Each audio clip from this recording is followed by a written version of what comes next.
জাল ওষুধের জন্য মানুষের মৃত্যু হচ্ছে আর এর দায় কেন্দ্রীয় সরকারের। দুর্গাপুর থেকে কেন্দ্রীয় সরকারকে নিশানা বর্ধমান দুর্গাপুরের সাংসদ কীর্তি আজাদের। ভুয়ো ওষুধের জন্য মৃত্যু হচ্ছে হাজার হাজার মানুষের, এর দায় কেন্দ্রীয় সরকারের। দুর্গাপুর থেকে কেন্দ্রীয় সরকারকে নিশানায় সাংসদ কীর্তি আজাদ। তিনি বলেন, যাদের লাইসেন্স দিচ্ছে কেন্দ্রীয় সরকার তারাই ভুয়ো ওষুধের কারবার করছে, আর সেই ওষুধ খেয়ে কোনো কাজ হচ্ছে না রোগীদের, যার কারণে মৃত্যু হচ্ছে হাজার হাজার মানুষের। আর তার বাড়ির লোকেদের ক্ষোভের মুখে পড়তে হচ্ছে চিকিৎসকেদের। কিন্তু এর জন্য আসল দায়ী কেন্দ্রীয় সরকার।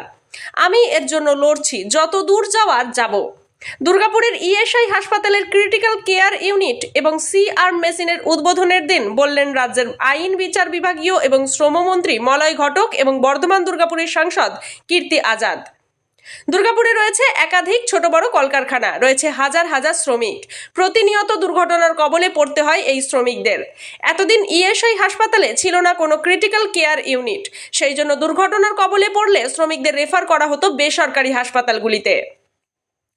এবার ইএসআই হাসপাতালেই অস্ত্রোপচারের সময় সিআর মেশিনের মাধ্যমে দ্রুত আঘাতের জায়গা চিহ্নিত করে কম সময়ে অস্ত্রোপচার করা সম্ভব হবে।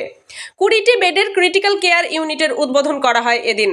উপস্থিত ছিলেন মন্ত্রী মলয় ঘটক, সাংসদ কীর্তি আজাদের পাশাপাশি প্রশাসক মণ্ডলের চেয়ারপারসন অনিন্দিতা মুখোপাধ্যায়, প্রশাসক মণ্ডলীর ভাইস চেয়ারম্যান অমিতাভ বন্দ্যোপাধ্যায়, প্রশাসক মণ্ডলীর সদস্য দীপঙ্কর লাহা, প্রাক্তন মেয়র পরিষদ সদস্য প্রভাত চট্টোপাধ্যায়, হাসপাতালের সুপার দীপাঞ্জন বক্সি সহ প্রশাসনিক আধিকারিকরা।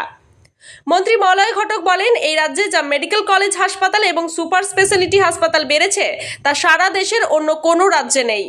রাজ্যের প্রতিটি মানুষের কথা ভাবেন রাজ্যের মুখ্যমন্ত্রী মমতা বন্দ্যোপাধ্যায়।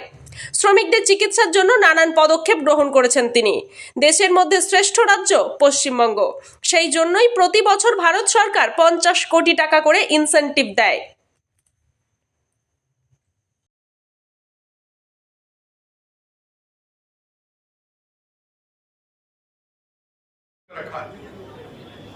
फार्मास्यूटिकल मतलब दवाई दवाई जो आप प्रिस्क्राइब करते हैं कि भाई मरीज को ये दवाई खाना है, उसको भी गैर जरूरी कर दिया है, क्योंकि वह अब सारे अस्पताल को और फर्टिलाइजर को प्राइवेट हाथ में सेंट्रल गवर्नमेंट देना चाह रही है। हमको बताइए, आम आदमी का कैसे भला होगा, हमारे किसान का कैसे भला होगा। जितना इस बार खाद आना था हमारे देश में, वह खाद इसलिए नहीं आया क्योंकि ओपन जनरल लाइसेंस में जो निजी लोग था, प्राइवेट लोग था, उसका दाम बढ़ रहा था युद्ध होने के कारण से, तो वो लोग फर्टिलाइजर नहीं मंगाया और हमको कमी हुई। उसी प्रकार से दवाई, केंद्र सरकार लोन लाइसेंस देता है, यानी कोई बड़ा कंपनी है वो किस तरीके से रिसर्च एंड डेवलपमेंट करेगा। यह लोग चाइना से माल मंगाता है, सेंट्रल गवर्नमेंट से लाइसेंस, लोन लाइसेंस लेता है, माल मंगाता है, स्टेंट लगाता है, और सब डॉक्टर लोग और मेडिकल लोग जानते होंगे कि जब कभी खून भी देता है, ग्लूकोज भी देता है, तो थ्रोम्बोसिस होता है। उसके लिए जरूरी होता है निकाल करके दूसरे नस में लोग डालता है। आप सोचिए, जब हार्ट में स्टेंट लगाता है, थ्रोम्बोसिस तो किसी को पता नहीं लगता और लोग मर जाता है। यह नकली स्टेंट सेंट्रल गवर्नमेंट अपनी तरफ से लोगों को लाइसेंस दे रहा है और हजारों का हजार लोग मर रहा है। इसके रोक के लिए हमको जो दीदी दायित्व दी है, हम उसके लिए लड़ाई लड़ रहे हैं। आज ही हमने अखबार में पढ़ा कि बिहार के प्रिंसिपल सेक्रेटरी हेल्थ ने कहा है, जब फार्मास्यूटिकल के वहां से लोग यहां पर आए थे तो उनसे कहा था कि नकली दवाइयां बनने से रोको, डुप्लीकेट दवाई रोको। लेकिन सेंट्रल गवर्नमेंट ने ऐसे ऐसे लोग को लाइसेंस दे दिया है कि जिसके अंदर नकली दवाई, स्पूरियस दवाई लोगों के बीच में जा रहा है। अगर नकली दवाई खाइएगा तो असर आप पर होगा नहीं, आपका तबीयत और खराब होता चला जाएगा, आपको मालूम नहीं लगेगा। और उसके बाद फिर अस्पताल को जाकर लोग कहते हैं कि आपने क्या दवाई दिया, हमारा व्यक्ति मर गया, तो आपका दवाई देने के बाद भी नहीं खाया। इसलिए जो दायित्व हमारी बड़ी दीदी ने दिया है, फार्मास्यूटिकल जरूरी में आए,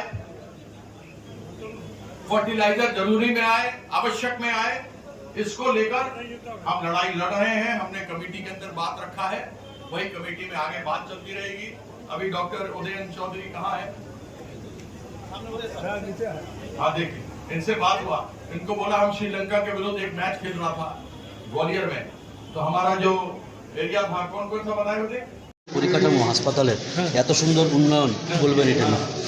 দেখুন, আমরা ইএসআই গত 8 বছর ধরে ভারতবর্ষের শ্রেষ্ঠ পরিষেবা দেওয়ার জন্য আমরা কিন্তু ইনসেন্টিভ পাই, পুরস্কৃত হই। ভারত সরকার এটা ওই টাকায় কেনা। হ্যাঁ, এবং ভারত সরকার প্রতি বছরে প্রায় 50 কোটি টাকা করে ইনসেন্টিভ দেয় আমাদের, মানে পরিষেবাতে বেস্ট, পুরো দেশের মধ্যে শ্রেষ্ঠ হওয়ার জন্য। এবং সেই টাকার থেকেই কিন্তু কেনা এটা মেশিনটা। তো সরকারি হাসপাতালের পরিকাঠামো নিয়ে বারবার প্রশ্ন ওঠে, আর সরকারি হাসপাতালে এত সুন্দর পরিকাঠামো, এত উন্নয়ন, হ্যাঁ, পাশাপাশি মানে বেসরকারি হাসপাতালের দিকে ঝোঁক কেন?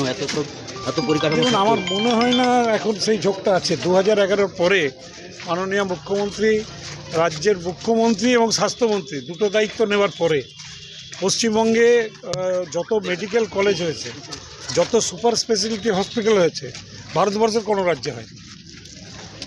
এত বেড বেড়েছে, মানুষের পরিষেবা বেড়েছে, এবং সবথেকে বড় কথা, পুরোটা বিনা পয়সায়। সরকারি হাসপাতালে চিকিৎসা বিনা পয়সায়, এবং স্বাস্থ্যসাথীর কার্ডে 5 লক্ষ টাকা পর্যন্ত প্রতি বছর পেশেন্টদের জন্য সরকার টাকা দিয়ে থাকে। যে কোনো বেসরকারি হাসপাতালে তারা চিকিৎসা করতে পারে। এখানেই তো দুর্গাপুরে অনেক নামী হাসপাতাল আছে, সেখানে দেখবেন স্বাস্থ্যসাথীতে অনেক গরিব মানুষ মাথা উঁচু করে চিকিৎসা করছেন, এবং তারা চিকিৎসা পাচ্ছেন, সুস্থ হয়ে বাড়িও ফিরছেন। ঠিক স্যার।